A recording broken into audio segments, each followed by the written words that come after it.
Welcome to my March 20th video update. I have an update on two different things really. The PowerDeWise lavalier mic that I have been experimenting with, and some experimentation with my Zhiyun Smooth-Q Gimbal. First, the gimbal. After watching a video on the Smooth-Q, just kind of refreshing my mind of what it can do, I was reminded that I never tried follow me in selfie mode. I had I've done a little video, and I'll link to it up above, that where I use the Zhiyun Assistant app in conjunction with the gimbal and Zhiyun Play or FilmicPro to control the gimbal's, what the gimbal's looking at, where it's pointing the camera remotely. So I could walk around and have it follow me, kind of manually. Still kind of an extra non-cameraman, if you will. But and I've did another video, and I'll link to that one, where I tried using the follow me feature, where you can select something on the screen and the gimbal will follow that. But it was using the front-facing camera because I wanted to use the better camera, and I thought that's the only way you could do it, actually. So it was kind of tough, and you'll see in that video, if you check it out, I had to reach over, I had to put my hand out and have it look at my hand. That's not really optimum.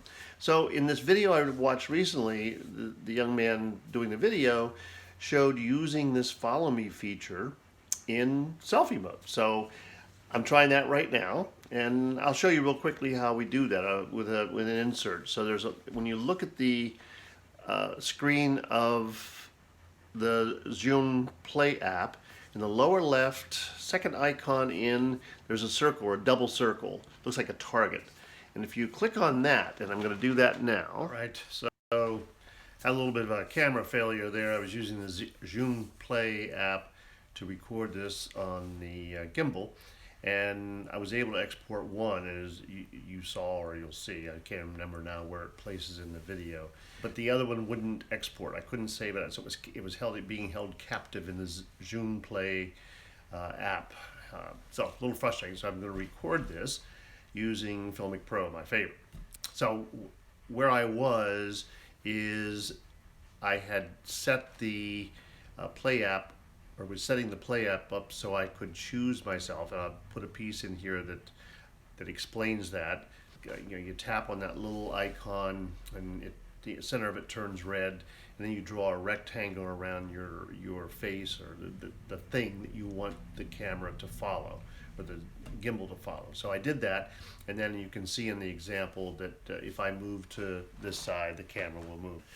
And if I come back, then the camera will move back. And as I was saying in my original recording of this, I'm not quite sure how I would use this, but it's certainly in a situation where I need to move a little bit within the frame and I don't have anybody else to run the camera, then that would be handy. And similar to using the Insta360 one camera, where it's actually recording the whole scene 360 degrees, and then after the fact you can actually pick out how you want the camera movement to be recorded, and make a video from that. So it certainly has uses, and if you have it on the rear-facing camera, the better camera, on the back of the phone, and you've got it in the gimbal, and you're following someone, or you're tracking someone, by using this follow feature, it just makes sure that person, so maybe you're making a film and you're doing a scene recording, and you're following somebody down the sidewalk or something. So that certainly is one place where it could be used. But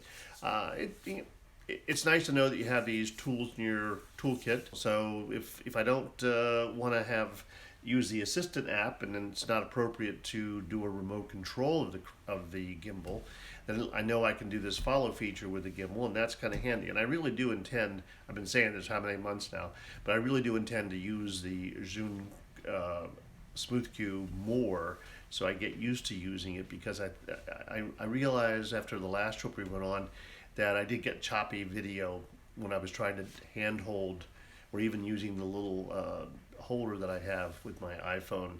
And so the Smooth-Q certainly has a place, and next time we go on a trip, I'll take it with me. Okay, so that's my Smooth-Q report. The other report has to do with the microphone. In the last couple episodes, I've talked about the PowerDeWise lavalier mic that I bought with a 79-inch extension cable, which is about, I think I figured out, it's about 2 meters or so. And the difficulty I was having when I used the extension cable with FilmicPro, I was getting an echoey sound. So this past couple days, I've been experimenting with it. I plugged in the PowerDeWise with the extension cord attached in a totally different room in our bedroom, and I'll put some clips of the recordings here. But I was getting an echo sound when I used it with FilmicPro. But if I used the default camera app on my iPhone 7 Plus or ProCamera, which is the camera app that I prefer to use for just taking single shots. When I use video, I prefer to use FilmicPro. And when I recorded with those two apps, I got no echo sound with the same setup. Cable connected to the extension, plugged into the phone, and when I used FilmicPro, I got the echo. So got the PowerDeWise mic connected to my iPhone, running the default camera app, and I'm using the extension cable, the 79-inch extension cable. All right. Now I'm using ProCamera in the video mode. Got the PowerDeWise lavalier mic connected and attached via the extension cable. All right, one more test with FilmicPro. It does show me that it is reading from the headset. Let's see if we get the echo. So I've written to FilmicPro support, and they've usually been really great about getting back to me with some explanation or saying they're not sure themselves, but they'll check and test. So I sent them the specs of the mic, and I'm just wondering if maybe there's a setting in FilmicPro that I need to switch, and it would maybe take care of it. I'm now at the point where I'm debating about really using this particular mic because I don't want to give people a mic that they're actually paying for through a fee for this camp and have it be not reliable. Then nor do we want to use something like that ourselves. If you're recording, if you're setting yourself up to do an interview with somebody and it's a one-time chance, you don't want your mic to go bad on you. It's not a good idea. There's another mic that I saw a gentleman talk about, which is very similar. Kit consists of almost all the same things, and in fact, it has an additional, I think, micro USB, not micro USB, but an old USB type connector. So I've ordered one of those. It's $25. I think it's $26. The PowerDeWise, I think I paid $26 for it. I see it now as $22.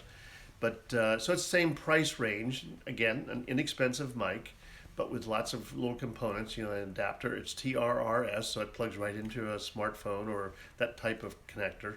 And it has an adapter for a TRS, so you can plug it into a recorder or whatever. And it has an extension cable. The extension cable is not as long as the PowerDeWise one. And I'm real close to the day where I can't return the PowerDeWise mic, so I'll probably keep it. It's a perfectly good mic. The mic itself is great when you're using it with a primary cable. And it's only when I put the extension, connect the extension, that I had trouble. And for this camp and training I would do where I would encourage people to buy a lav mic, we're going to use the default camera app. So it would work fine in that environment, or even if they want to use ProCamera.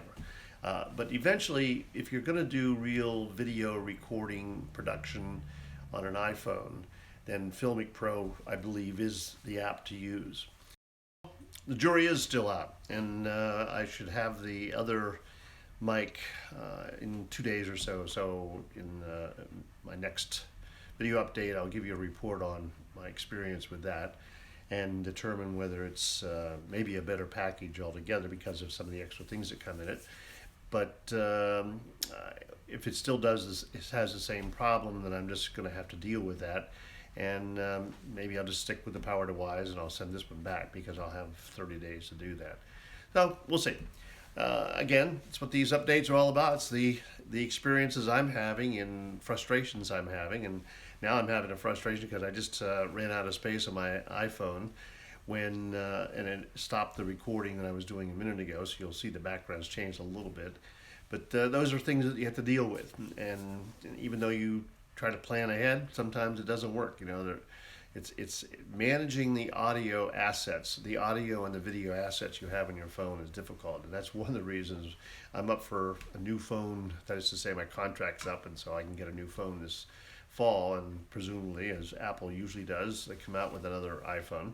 And I'm getting one with lots of storage space on it, trust me.